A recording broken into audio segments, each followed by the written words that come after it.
is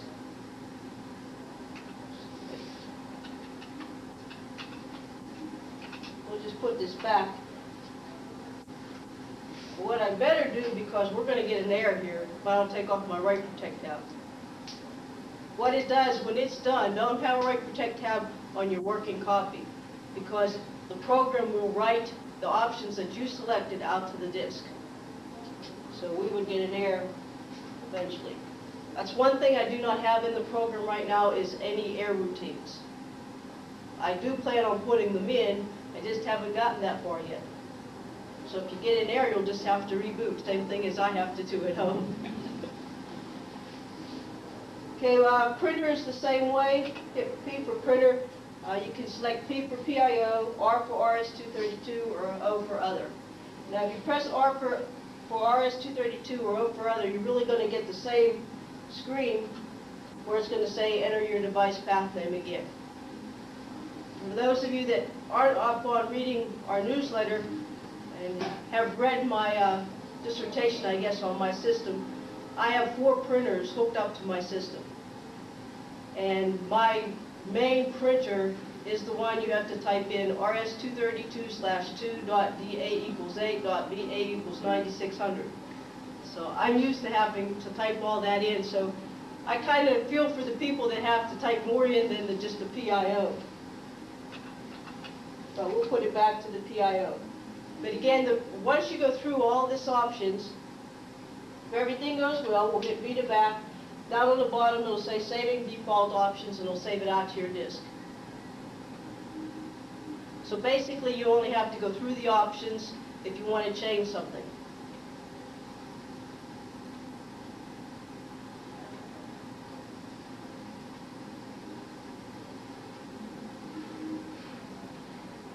Now again, at the bottom of the screen, it says wait, reloading Loadmaster. It's loading back in the program again.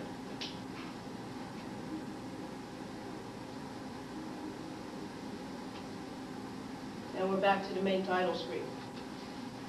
So we're going to go through the main title screen, hit L for Loadmaster, or Load Manager, and C for Catalog this time. Down on the bottom, it'll say initializing memory wait. The reason I had to do this is because the program was remembering things in the arrays I didn't want it to remember from the previous disk. So I needed a little bit of time to wipe stuff out. When I was printing out my disk jackets, what happened was I would catalog one disk with like 10 files, the next disk had 2 files. But it was just those 2 and then the last 8 from the previous one. So when I learned some tricks on how to get around some of these things, I can probably make the program a little quicker and hopefully smaller, because there's a lot more I want to keep adding. Okay, up at the top you'll see the name of the disk is called Loadmaster, and we've used 179 sectors out of 358. PG 1 of 1, this is page 1 of 1, so you're only seeing one screen. You see page with a question mark. If it would say page 1 of 2 or 1 of 3 or 1 of 4, you could hit like 3 and it'll go right to page 3, or 4 and it'll go right to page 4. You don't have to page through numerically. O for output, T is for toggle, and I'll explain that in a minute, and then B is back. Down at the bottom it says choose option, arrows, or enter. Again, the options is the capital letter. The arrows, if you hit the function and the down arrow, you'll bounce down through the file names. And you can also bounce back up. When you hit enter, you'll select the program that you have highlighted. You notice there's an asterisk in front of the information there in the middle of the screen. That means if the Loadmaster will load either that program or will be able to read that DV80 file. So if there's an asterisk there, Loadmaster will load it in. If there's no asterisk, then it's part of another file, and this program will not be able to automatically load and run it for you.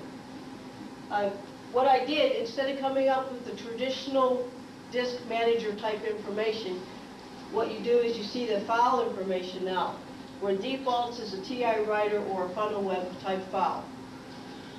I could have just said TI writer, but most people use funnel web these days, so I decided I would just list both of them. Of course, XB is extended basic, and options is listed as extended basic, basic, or EA5. And further explanation means when you see XB first, it means try loading it under extended basic first.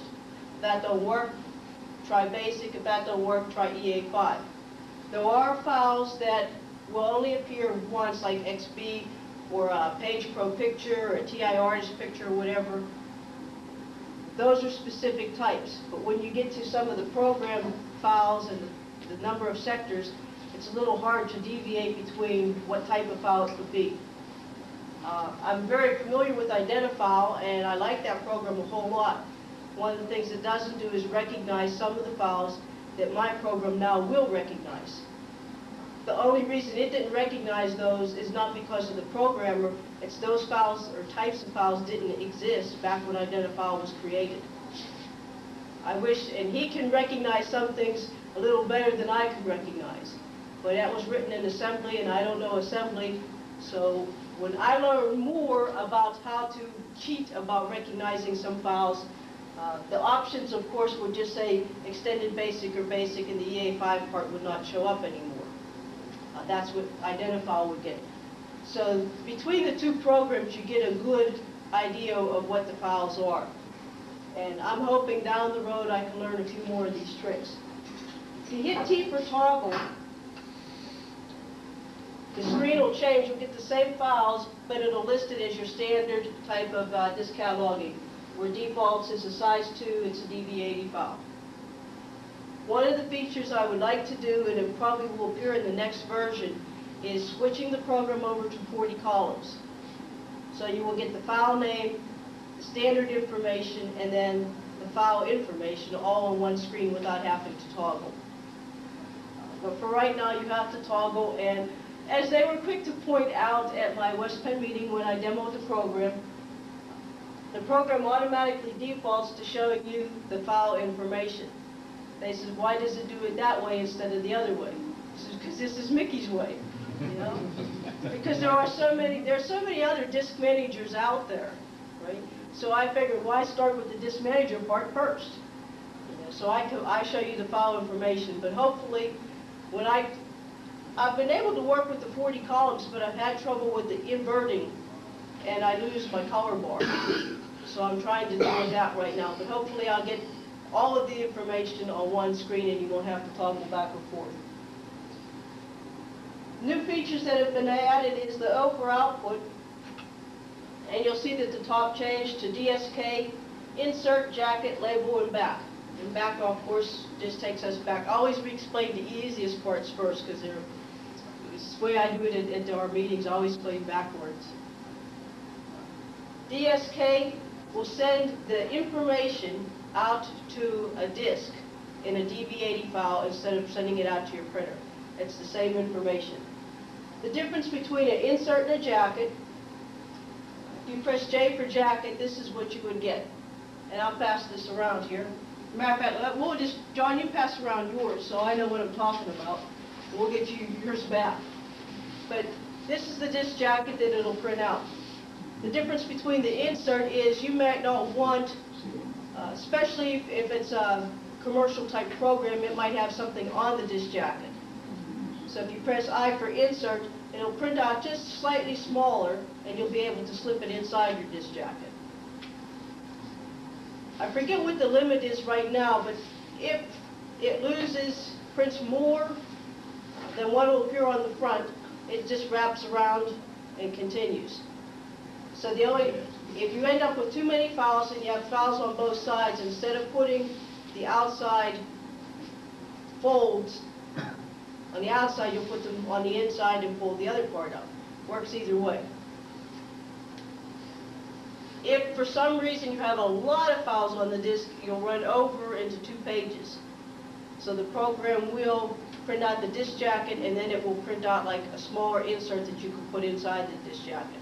So it's designed to handle up to the maximum files that you can have on the disk. If you pick L for label, it'll come down and ask you for a device at the bottom of the screen. As you can see, That's almost exactly what I told you, except for earlier I said it was /2, and I have a /1 down there, and now we have a